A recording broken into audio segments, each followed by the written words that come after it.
Gold, trusted gold buyers. మీరు తాకట్టు పెట్టిన బంగారాన్ని విడిపించి ఈ రోజు ఉన్న మార్కెట్ ధరకు కొనబడును.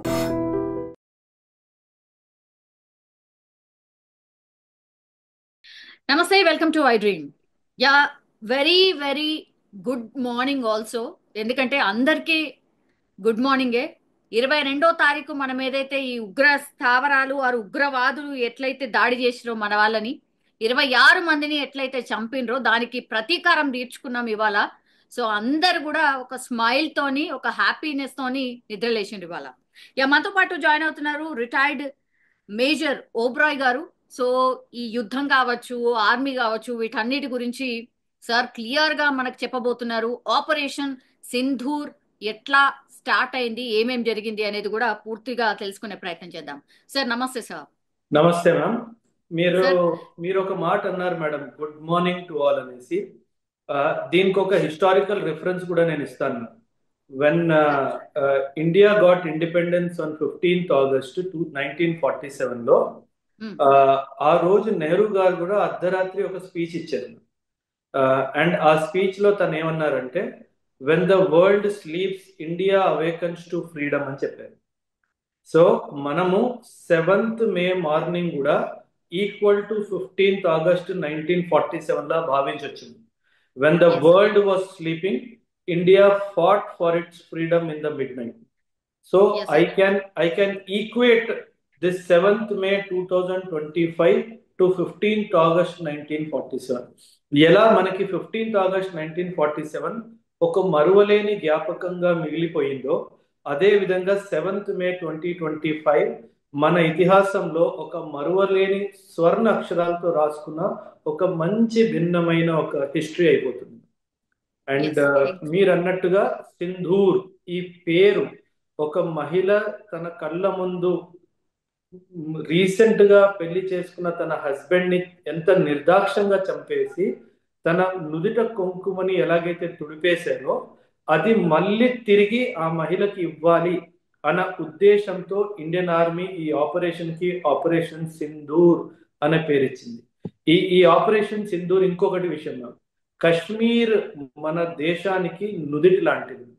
అండ్ వీళ్ళు 1986 నుంచి ఈ రోజు వరకు టెర్రరిజం మాధ్యంగా వీళ్ళు ప్రవహించిన రక్తం కూడా సింధూరమైన రెడ్ కలర్ లో, కాబట్టి దానికి కూడా రిప్లైలా అని మనం భావించవచ్చు.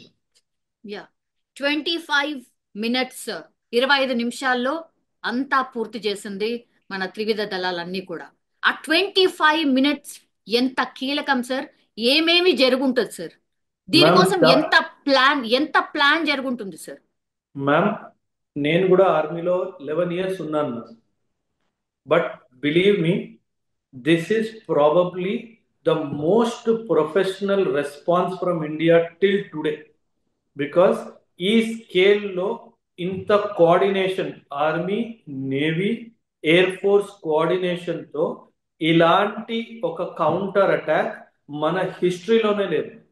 So this is where this morning is not only good morning to India, it is also a good morning to the Indian Army, Indian Air Force and Indian Navy. మనము పాకిస్తాన్కి కాదు మ్యామ్, పూర్తి యావత్ ప్రపంచానికి మనం ఒక సందేశం ఇచ్చాము. ఏంటంటే, నన్ను టచ్ చేస్తే డెస్ట్రాయ్ చేస్తాను అన్న మెసేజ్ ఏదైతే ఉందో, ఈ రోజు ఉదయం 1:28 మనం దేశానికి ఇచ్చాము, మనం మొత్తం విశ్వానికి కూడా ఇచ్చాము. సార్ ఈ 25 minutes ఆఫ్ ఆపరేషన్ సింధూర్ ని ఎట్లా ప్లాన్ చేసి ఉంటారు సార్? అంటే ఎన్ని రోజులు, ఎన్ని నిద్ర లేని రాత్రులు స్పెండ్ చేసి ఉంటారు సార్ ఈ త్రివిధ దళాలు కావచ్చు, మన కేంద్రం కావచ్చు సార్? మ్యామ్, ఖచ్చితంగా ఈ 1:28 టైం అనేది ఇట్ ఈస్ నాట్ ర్యాండమ్ గా తీసుకున్న టైం కాదు మేడం. దీని వెనక మినిమం నేను చెప్తున్నాను మ్యామ్, ఒక 15 days ఇప్పుడు రీసెర్చ్ అండ్ గత 10 సంవత్సరాలు 12 సంవత్సరాల రీసెర్చ్ ఉంది మేడం ఈ టైం వెనక. ఎందుకంటే లాస్ట్ 15 days నుంచి మన సర్వేలెన్స్ టీము శాటిలైట్ ఇమేజరీ ద్వారా, మన యుఏవి డ్రోన్స్ ద్వారా ఈ టెర్రరిస్ట్ క్యాంప్స్ లో జరుగుతున్న యాక్టివిటీస్ ని చాలా క్లోజ్ గా మానిటర్ చేసి, ఏ టైంలో అయితే అక్కడ సర్ప్రైజ్ ఎలిమెంట్ మనకు అచీవ్ అవుతుందో ఆ టైంని ఎంచుకొని కేవలం 23 నిమిషాల్లో ఈ ఆపరేషన్ని ఎగ్జిక్యూట్ చేయడం అన్నది మేడం మైండ్ బ్లోయింగ్. ఈ ఆపరేషన్ని ఇండియా కాదు, విశ్వమంతా ఒక ఒక శాంపుల్ ఆపరేషన్ లాగా వాళ్ళ మిలిటరీ యూనివర్సిటీస్ కాలేజెస్ లో దీని గురించి చర్చిస్తారు రాబోయే కాలంలో. So this is a kind of a strike which no other army, air force and navy could achieve in the past. Yes sir. ఇప్పుడు 22వ తారీఖున ఉగ్రదాడి జరిగింది సార్. సో ప్రిపరేషన్ ఆ రోజు నుంచే స్టార్ట్ అయిపోయింది అనుకోవచ్చా? Ma'am see, army always prepares for war. అంటే ఒక సంఘటన జరిగితేనే ఆర్మీ ప్రిపరేషన్ స్టార్ట్ చేస్తుంది అన్నది అది నిజం కాదు మ్యామ్. బట్ ఎస్, డెఫినెట్ గా 22 ఏప్రిల్ జరిగిన సంఘటన డెఫినెట్ గా ఒక కోఆర్డినేటెడ్ అటాక్ చేయడానికి మాత్రం స్టార్ట్ పాయింట్ లా మనం భావించవచ్చు. సో ఈ 15 days లో ఏ లెవెల్లో మీటింగ్స్ జరుగుండొచ్చు, ఏ లెవెల్లో కోఆర్డినేషన్ జరుగుండొచ్చు, it is left to the imagination of a common man. నేను కూడా ఇప్పుడు 11 years సర్వీస్ చేశాను మ్యామ్. కానీ గ్రౌండ్ లో ఎంత కోఆర్డినేషన్ జరిగిందో నాకు కూడా మహా అయితే ఒక 25% అవగాహన ఉండొచ్చు. Diplomatic coordination, military coordination, coordination of the neighbouring countries, coordination with the United nations, major super powers of the world, మనం మనం ఊహించలేని కోఆర్డినేషన్ జరుగుండొచ్చు. మీరు అన్నట్టుగానే ఎవరైతే ఇందులో కీలక పాత్ర వహించారో డిప్లొమసీలో కానీ, పొలిటికల్ స్పెక్ట్రంలో కానీ, యూనిఫార్మ్డ్ సర్వీసెస్ లో కానీ, నేను ఖచ్చితంగా ఒకటి మాత్రం గ్యారంటీగా చెప్పగలను మ్యామ్, వీళ్ళు గత 15 రోజులు అసలు నిద్రపోలేదు అని చెప్పుకోవచ్చు. మహా అయితే వీళ్ళకి 1 గంట 2 గంటలు చాలా అదృష్టం బాగుంటే ఒక 3 hours దొరుకుండొచ్చు మ్యామ్ పడుకోవడానికి.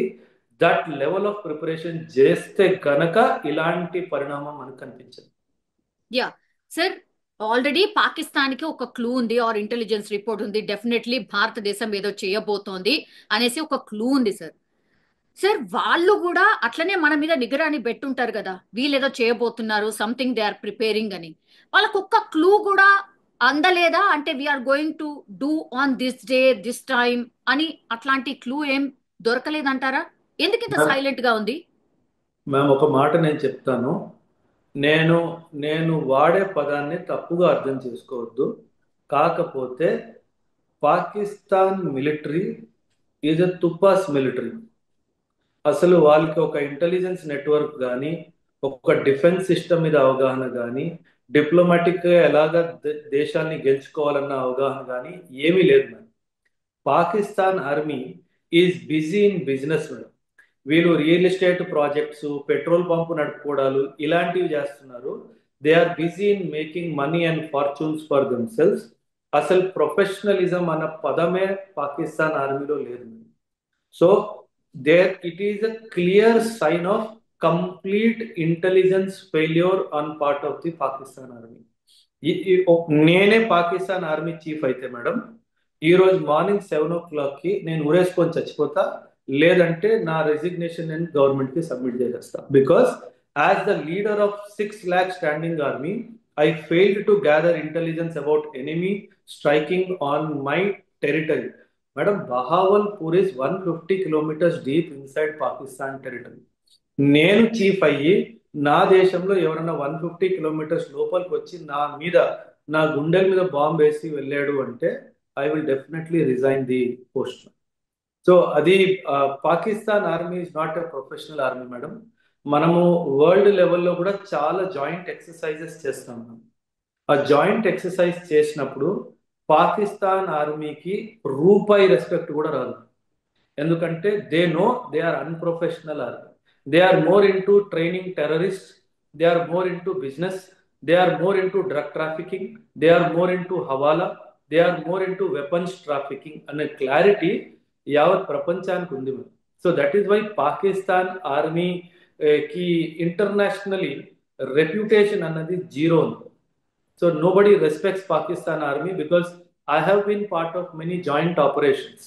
ఆ జాయింట్ ఆపరేషన్స్ లో అసలు మనం కోర్లో ఏమంటారు దాన్ని, మనము కరివేపాకు తీసి పడేస్తాం కదా, అలా పాకిస్తాన్ ఆర్మీ కూడా తీసి పడేస్తారు, బికాజ్ వాళ్ళకి ప్రొఫెషనలిజం లేదు.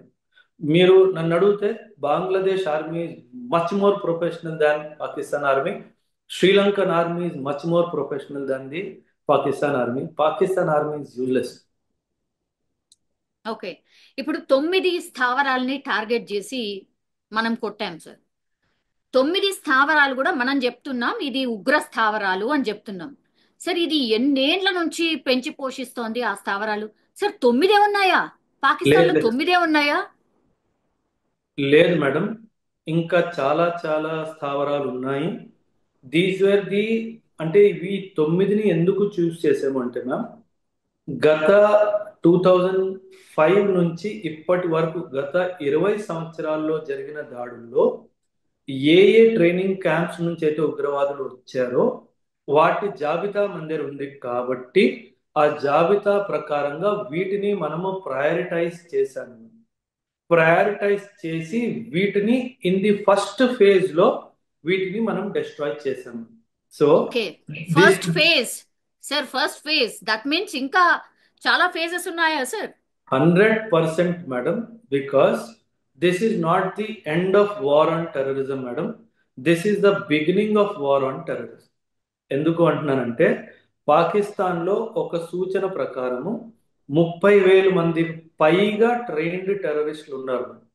వీళ్ళు ఇప్పుడు మనము ఈ అటాక్ చేయడానికి ఒక 10-12 రోజులు తీసుకున్నాం కాబట్టి వీళ్ళు ఏం చేశారంటే ఈ అందరు ఉగ్రవాదుల్ని ఆఫ్ఘనిస్తాన్ బార్డర్ కి తరలించేశారు. సో బికాస్ ఆఫ్ దాట్ మనం హెవీ క్యాజువల్టీస్ వాళ్ళ మీద ఇన్ఫ్లిక్ట్ చేయలేకపోయాం. కాకపోతే మన Indian army, Indian air force, Indian navy ముగ్గురు కలిసి they will activate their ground intelligence. మన స్పైస్ ఎవరైతే పాకిస్తాన్లో ఉంటారో వాళ్ళని యాక్టివేట్ చేసి వీళ్ళని కొత్త లొకేషన్ ఎక్కడికి తరలించారో కనుక్కుంటారు. ఆ ఇంటెలిజెన్స్ మనకి షేర్ అయిన వెంటనే ఆ లొకేషన్స్ మీద కూడా దాడులు జరుగుతాయి. So it is not a full stop on the Indian attack, it is just a comma. Pakistan, good morning to you, many more attacks are going to come.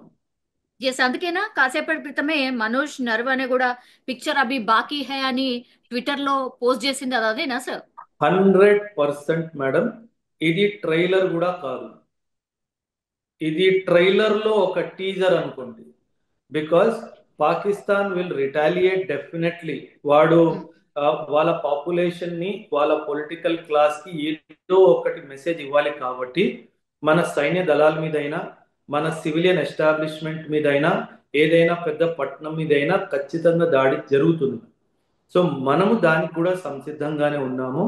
మనం ఫర్ ఎగ్జాంపుల్ పాకిస్తాన్ మిజైల్స్ వాడారు అని అనుకుంటే ఖచ్చితంగా మన ఎయిర్ డిఫెన్స్ సిస్టమ్ యాక్టివేట్ అయ్యి ఆ missiles ని గాల్లోనే ధ్వంసం చేసే కెపాసిటీ సత్తా మనకుంది.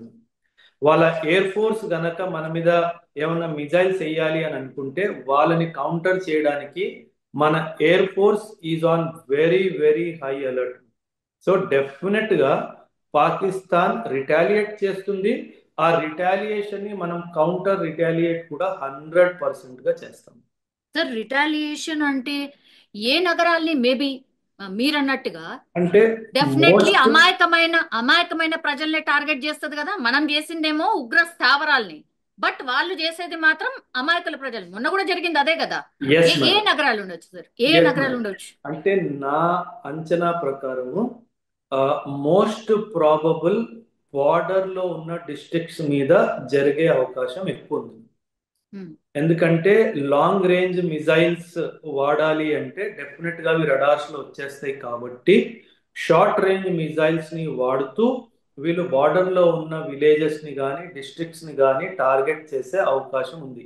ఇన్ఫాక్ట్ గత 10-12 రోజుల నుంచి వీళ్ళు సీజ్ ఫైర్ వైలేషన్ చేస్తూ మన బార్డర్ లో దగ్గరున్న సమీపంలో ఉన్న గ్రామాల మీద, డిస్ట్రిక్ట్ హెడ్ క్వార్టర్స్ మీద కంటిన్యూస్ గా స్మాల్ ఆర్మ్స్ నుంచి, మోటార్ ఫైర్ నుంచి, ఆర్టిలరీ కూడా వాడుతూ వీళ్ళు కంటిన్యూస్ గా దాడి చేస్తూనే ఉన్నారు.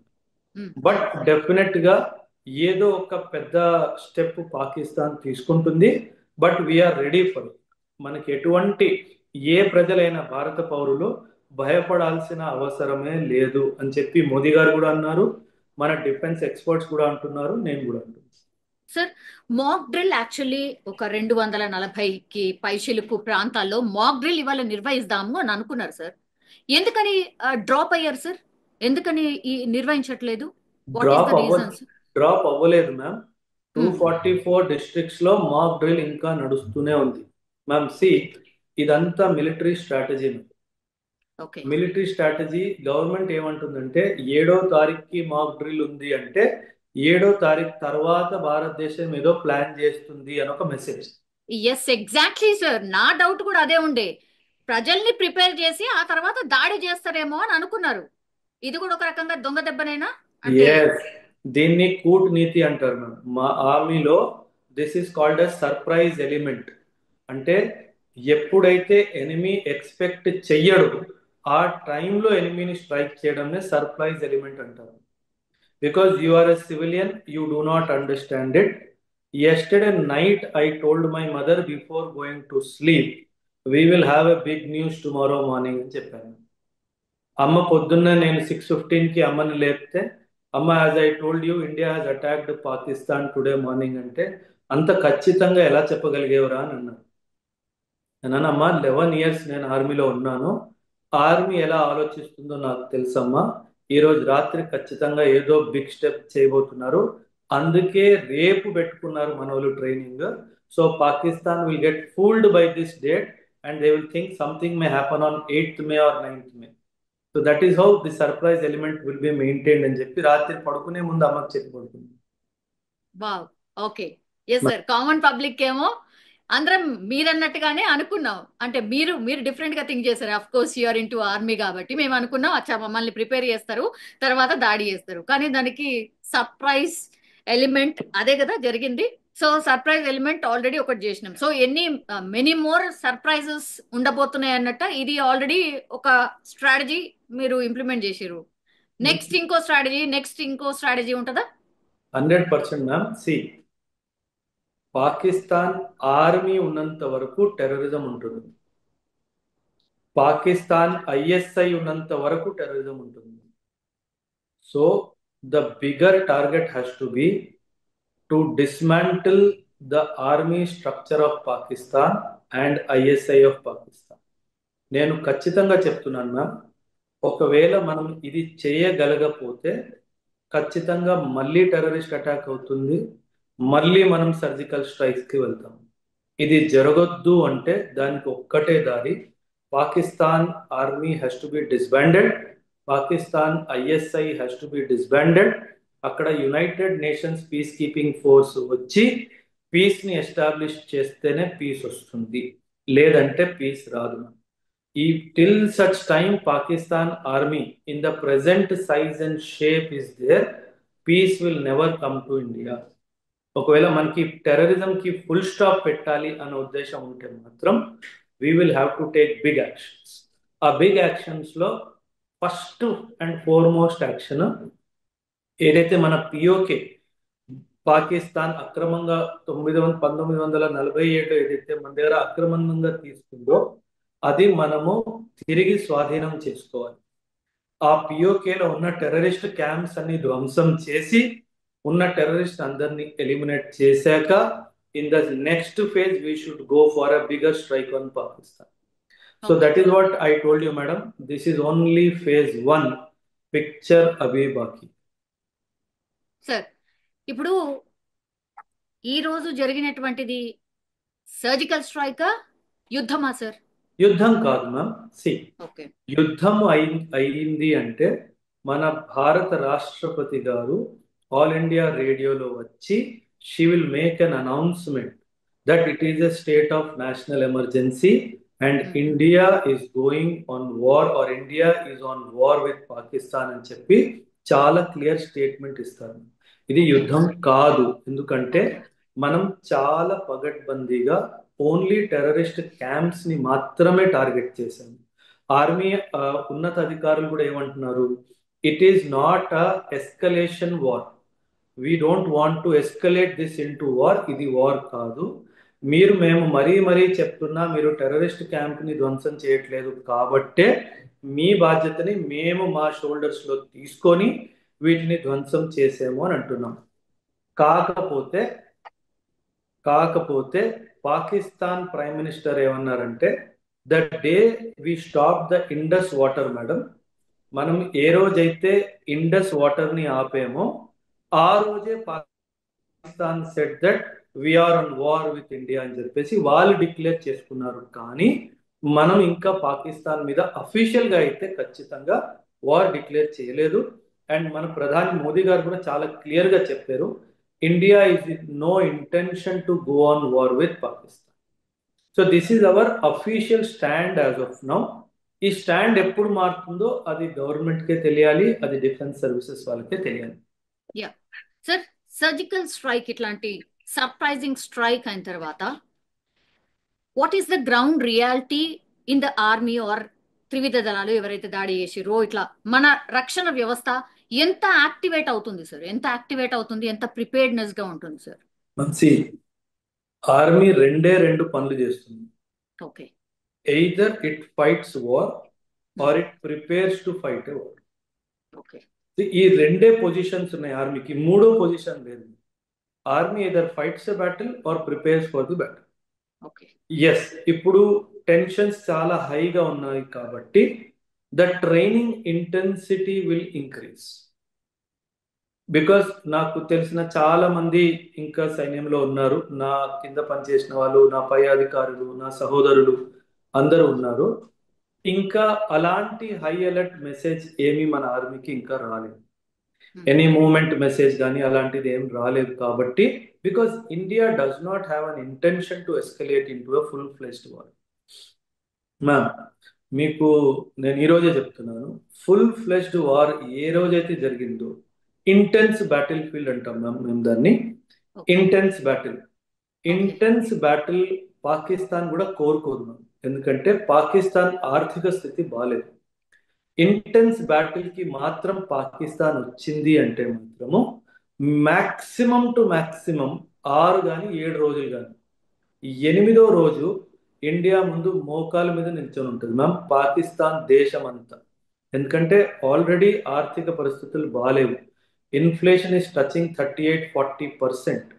They have got money on loan from IMF, $7 billion అడుక్కొని తెచ్చుకున్నారు.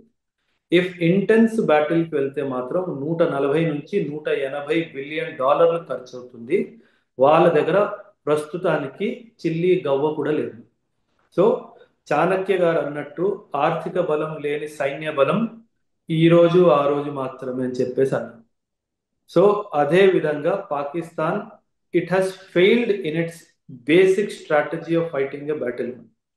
So that is the reason why మనం పాకిస్తాన్ తో భయపడాల్సిన అవసరమే లేదు. If he goes for a intense battle with India, maximum వారం రోజులు, 8వ రోజులు నన్ను క్షమించు తండ్రి అని చెప్పి ప్రార్థించుకుంటాడు. ఏమో సార్, చైనా ఒకవేళ సహాయం చేస్తే, ఇట్లాంటి టాక్ కూడా నడుస్తుంది కదా, చైనా సహాయం చేస్తే చెయ్యదు మ్యామ్. ఎందుకంటే మ్యామ్ చైనా చాలా తెలివైన దేశం. ఇప్పుడు వెరీ రీసెంట్లీ ట్రంప్ చాలా టారిఫ్స్ చైనా మీద ఇంపోజ్ చేశాడు మ్యామ్. అండ్ అప్పుడే చైనీస్ ప్రీమియర్ ఏం చెప్పారు, let the elephant and the dragon dance with each other అని చెప్పేసి చెప్పారు. ఇక్కడ dragon is China, elephant is India. So in this present geopolitical situation, China wants to do more business with India. If China wants to do more business with India, they should not support Pakistan. That is basic diplomacy strategy. They may tell Pakistan, we are with you. They may supply some weapons to Pakistan. But China ఎప్పటికీ open statement ఇచ్చి, నేను పాకిస్తాన్తో నిల్చొని ఉన్నాను, మీరు పాకిస్తాన్ని touch చేస్తే చైనాని touch చేసినట్టు ఈ డైమెన్షన్ ఆఫ్ థాట్ అయితే రాదు. All right sir. సార్, దౌత్యపరంగా అయితే మనం ఆల్మోస్ట్ తెగతెంపులు చేసేసుకున్నాం. అటు నుంచి ఇటు రావద్దు, ఇటు నుంచి అటు వెళ్ళము, ఇదంతా కూడా మనం సెట్ చేసేసుకున్నాం సార్. నిజంగా ఒకవేళ ఇదంతా వద్దు, సరే మేము ఉగ్రవాదులను అప్పచెప్తాము, మా స్థావరాలు చూపెడతాము, ఇట్లేమన్నా చెప్తుందా పాకిస్తాన్? నిజంగా భయపడితే అదేమన్నా చేస్తుందా? పాకిస్తాన్ కి మ్యామ్ నేను తప్పు చేశాను అని చెప్పడానికి కూడా చాలా గుండె ధైర్యం కావాలి. పాకిస్తాన్ దగ్గర గుండె ధైర్యం లేదు. టెర్రరిజం సంబంధంలో పాకిస్తాన్ ఏ రోజు కూడా ఒప్పుకోలేదు that I'm sponsoring terrorism. So ఇది మనం కల్లో కూడా ఊహించుకోవడానికి లేదు. They may fight a war with India, they will lose the war with India, but they will never agree that they have sheltered terrorist in Pakistan. So this is ma'am, see Pakistan is a failed state. Pakistan is a semi rogue state. అసలు అక్కడ political ఇప్పుడు ఇంత జరుగుతుంది ma'am, అసలు అక్కడ political లాబీకి వాళ్ళ army మీద కంట్రోలే లేదు, వాళ్ళ ఆర్మీకి ఐఎస్ఐ మీద కంట్రోలే లేదు. So this is how the entire governance structure of Pakistan is defunct. ఒక ఒక ఒక భాషలో చెప్పాలంటే ఈ రోజు రేపు ఆ దేశం ఎప్పుడో కూలిపోయింది. Because if Pakistan goes on full fleshed war with India, India will open the Balochistan front also. ఒకవేళ బలూచిస్తాన్ పాకిస్తాన్ నుంచి వేరే అయిపోయింది అనుకోండి, 1971లో ఎలాగో ఈస్ట్ పాకిస్తాన్ వేరైందో అదే విధంగా బలూచిస్తాన్ వేరైపోతే మళ్ళీ పాకిస్తాన్ రెండు ముక్కలు అయిపోయినట్టే లెక్క. ఎందుకు అంటే బలూచిస్తాన్ ప్రాంతమే 53% of geographical area of Pakistan. So obviously it will become again division of Pakistan into 2. Sir ఇప్పుడు లాస్ట్ లో I want to ask a question sir, conclusion question అనుకోండి. రానున్న వారం 10 రోజులు ఎట్లా ఉండొచ్చు సార్? మ్యామ్ చాలా కీలకమైన రోజులు. LOC IB is in a state of high alert and also urban centres like Hyderabad, Visakhapatnam, Bengaluru, Mumbai, Chennai, Kolkata, Pune, Surat, Gujarat, Jammu, Punjab, Chandigarh ఇవన్నీ హై స్టేట్ ఆఫ్ అలర్ట్ లో ఉన్నాయి. మనం అందరము జాగ్రత్తగా ఉండాలి. ఈ రోజు జరిగే సివిల్ డిఫెన్స్ ట్రైనింగ్ ఎక్సర్సైజ్ లో అందరూ పాల్గొనండి, నేర్చుకోండి. ఎయిర్ సైరన్ వస్తే ఎలా షెల్టర్ తీసుకోవాలి, ఏమైనా అటాక్ జరిగితే ఎలా రెస్క్యూ అండ్ రికవరీ ఆపరేషన్స్ లో మనము పోలీస్ కి కానీ, హోంగార్డ్స్ కి కానీ, ఫైర్ ఫైటింగ్ టీమ్స్ కానీ ఎటువంటి మద్దతు అందించాలి, ఇవన్నీ మనం నేర్చుకోవాల్సిన విషయం. But we need to maintain high state of alert because Pakistan is a rogue state. How it will retaliate, we need to wait and watch. But definitely our defense forces have the potential to fight back any misadventure of Pakistan. Yes, sir. Thank you, sir. Thank you so much. And చూద్దాం sir, మీరు అన్నట్టుగా మరి పాకిస్తాన్ ఏమన్నా మన మీద attack కి ఏమైనా ప్రయత్నం చేస్తుందా లేకపోతే ఏం జరుగుతుందో చూడాల్సింది సార్. యా, డెఫినెట్లీ మీరు అన్నట్టుగా అన్ని మీరు చెప్పినటువంటి హై అలర్ట్ స్టేట్స్ అన్నిటి కూడా ప్రిపేర్డ్ గా అయితే ఉండాల్సిందే. రిలాక్స్ మోడ్ లో అయితే లేము. Thank you sir. Thank you so much. నిజంగా ప్రస్తుతం ఉన్నటువంటి సమాజం దేనికి ప్రయారిటీ ఇస్తుంది? ఆర్థిక సంబంధాల చుట్టూ మాత్రమే తిరుగుతోంది. మళ్ళీ ఎన్నికలంగానే చాలా విరక్తి కలుగుతాం. మంచి అనిపిస్తుంది కదా, లేడీస్ కూడా ఛాలెంజింగ్ జాబ్స్ చేసినప్పుడు చాలా బాగుంటది. ట్రాఫిక్ అసిస్టెంట్స్ గా నియమించిన ట్రాన్స్జెండర్స్ అందరితో సాల్యూట్ చేయించుకుంటున్నారు. ఫుడ్ డెలివరీ ఇవ్వటానికి వెళ్ళినటువంటి డెలివరీ బాయ్ అనిల్ పై కళ్ళ ముందు పెళ్ళండి